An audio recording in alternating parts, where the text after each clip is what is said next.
day, everyone. I think it's a momentous day that really needs us to focus on what's really important, not on anything else that's going to look at things in a retrospective manner.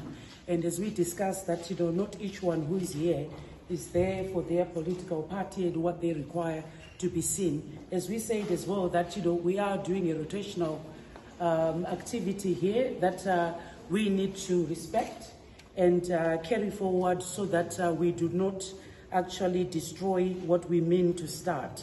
Unity is what we need to talk about, and unity is what we need to see from today. As we said, I think we are all very understanding and all marching for a unified Zimbabwe. So if it's not starting from here, then it does not mean, then that means that, we are not going anywhere. I would like to actually thank NERA with what they have come up with. This organization is there to unify Zimbabwe and see how we can forge forward, especially looking at the intractable history of the issues that have been mentioned by President Manyara here. These are things that we really need to look in detail to see how we can unpick each and every problem and see how we can forge forward. So with that, with the recent elections that have just happened, I'm sure we did see some lamentations in regards to, was it free, was it fair? These are things that we really need to look at, and hence the formation of NERA. From that, we need to have a good understanding of what is it that needs to be done. When we say we are lamenting that there hasn't been free and fair elections, what is the process of the aftermath of what we have seen that we are crying for that to be changed? At that time, we really need to form NERA in that regard and see how we can come up with ideas, submissions that can actually forge forward so that we can understand how do we tackle this issue of the lack of free and fair elections in Zimbabwe.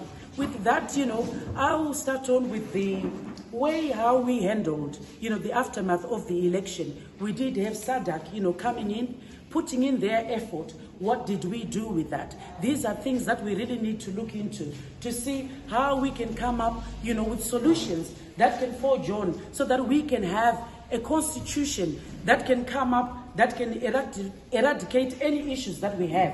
So some of these things I'll go into it. We are looking at, the process of the aftermath, what needed to be done. The 7 days that is allowed for anybody to submit as a claimant, is that something that was proper? Is that something that is enough time? Is it any other way that we can look at? Do we need more time in regards to such things? Another thing that we need to look at is, how we can look at our constitution and the issues that we have, what we can do. Is there the process that we need to follow? Is it a court process that we need to follow? If that's so, what needs to be done within that court process? What documentation is required for that court process? Who is supposed to be involved? Is it all Zimbabweans? For me, I think it requires all Zimbabweans, to take part. We really need to have an understanding whereby we do not throw away the report that has been given by SADC, as a thing that is an artifact that is standing out there, that we really need to unpick, all those pages of information and recommendations so that we can hold our judiciary, our ZEC, to accountability. Not just that, I think to have a constructive criticism in the way that our electoral process needs to be run. All of the issues that have been unveiled by President Manyara here, these are some of the things that we're here for, so that we do not just say them.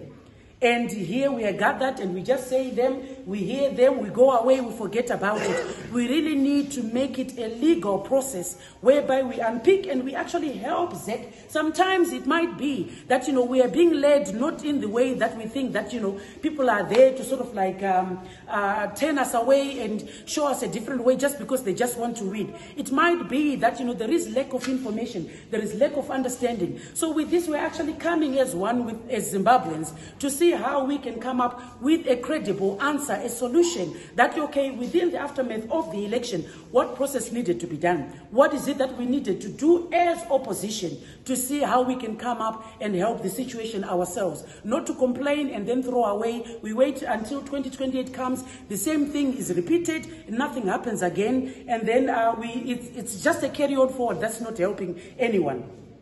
So with this thing, distinguished guests, what I need to do is just to let you know what NERA is about, what it has allowed us to do. So allow me to express my heartfelt gratitude to NERA for acknowledging my support and dedication to the success of recent programs.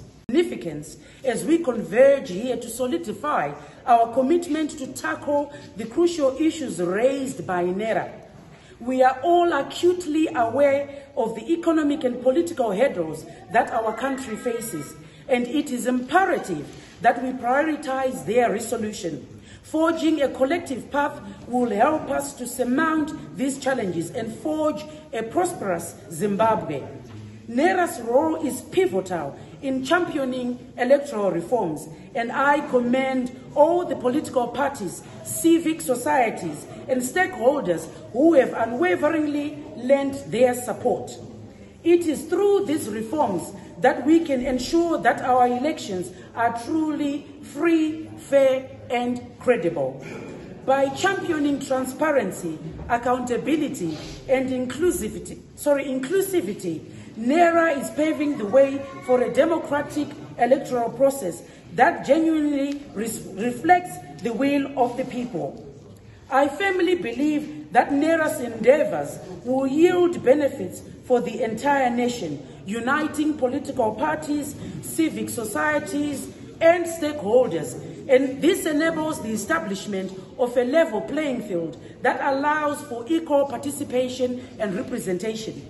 This unity not only fortifies our democracy, but also fosters economic growth and stability. A united Zimbabwe is an affluent Zimbabwe. Furthermore, alongside electoral reforms, it is crucial that we confront the economic challenges that confront our nation. We must foster an environment that nurtures innovation and ingenuity. By harnessing the untapped potential of our people and fostering entrepreneurship, we can stimulate economic growth and create opportunities for all Zimbabweans.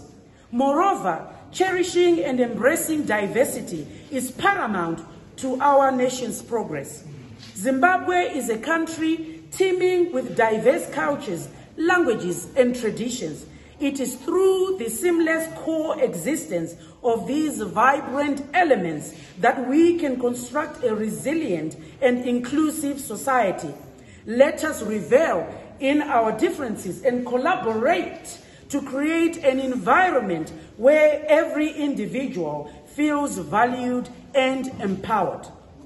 As I conclude, I reiterate my unwavering commitment to the people of Zimbabwe. I pledge to work hand in hand with NERA and all stakeholders to address the pressing issues at hand, promote unity, and propel our nation's development.